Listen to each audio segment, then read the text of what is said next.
Welcome to Letters to My People, the biggest opinions on the smallest channel, saying the things that your favorite YouTubers wish they could say but can't.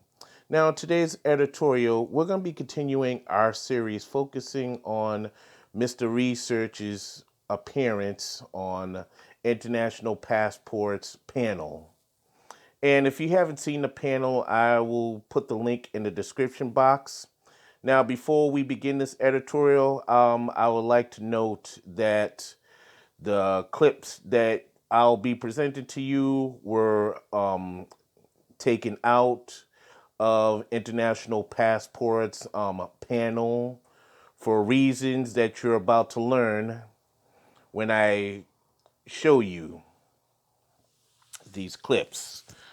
So, without further ado, here is this clip of Mr. Research on International Passports panel. And after I show you the clip, I am going to come back with my commentary and response on it.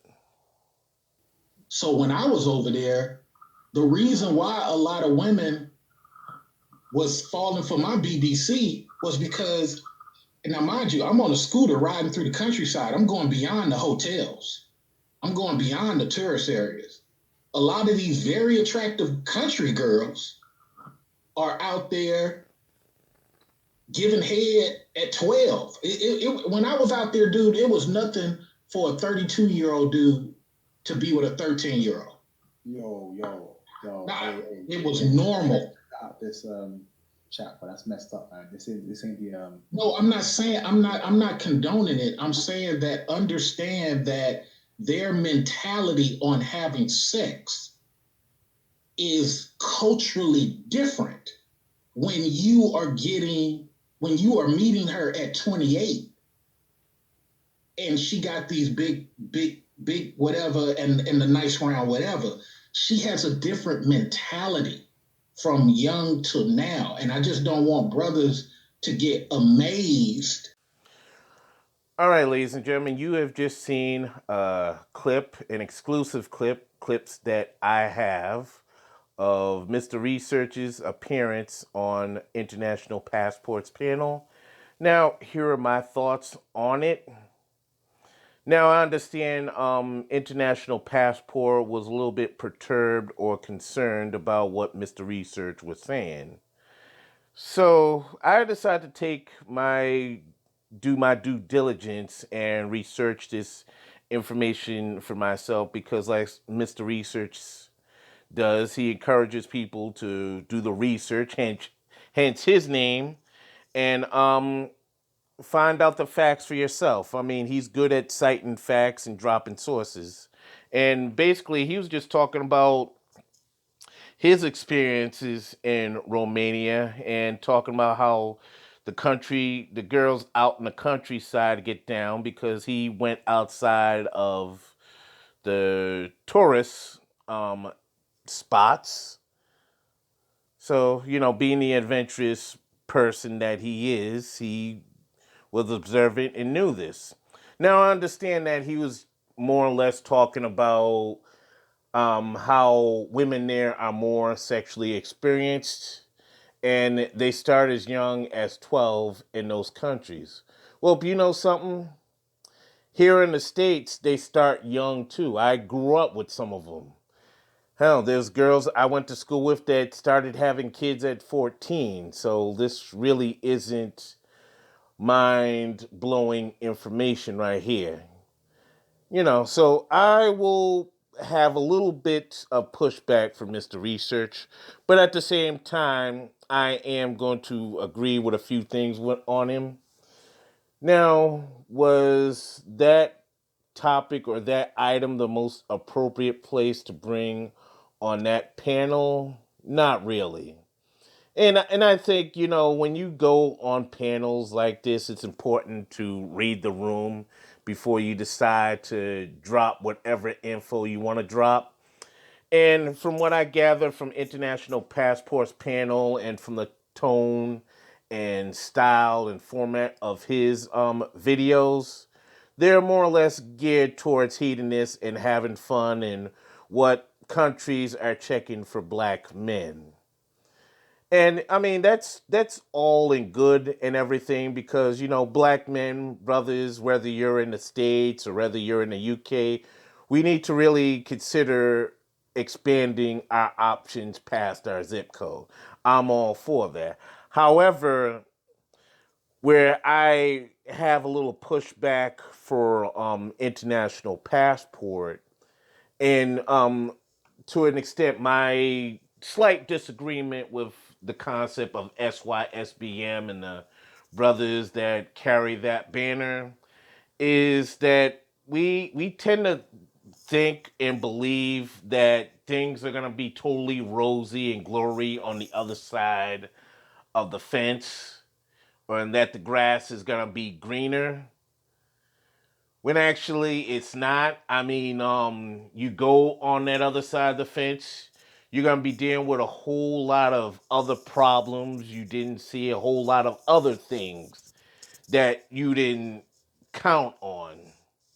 And that's where Mr. Research comes in with his experience and with his know-how. He's telling all these young brothers that, look, I've been to this place, I've been to that place. This is what's happening here. This is how the girls here. This is what you need to look out for. Think with your big brain and not with your little one. I get all that. But unfortunately, on International Passports panel and on other panels that have a slight slant in this space, it's more or less geared towards hedonism. And I don't really mind that because I'm a bit of a hedonist too.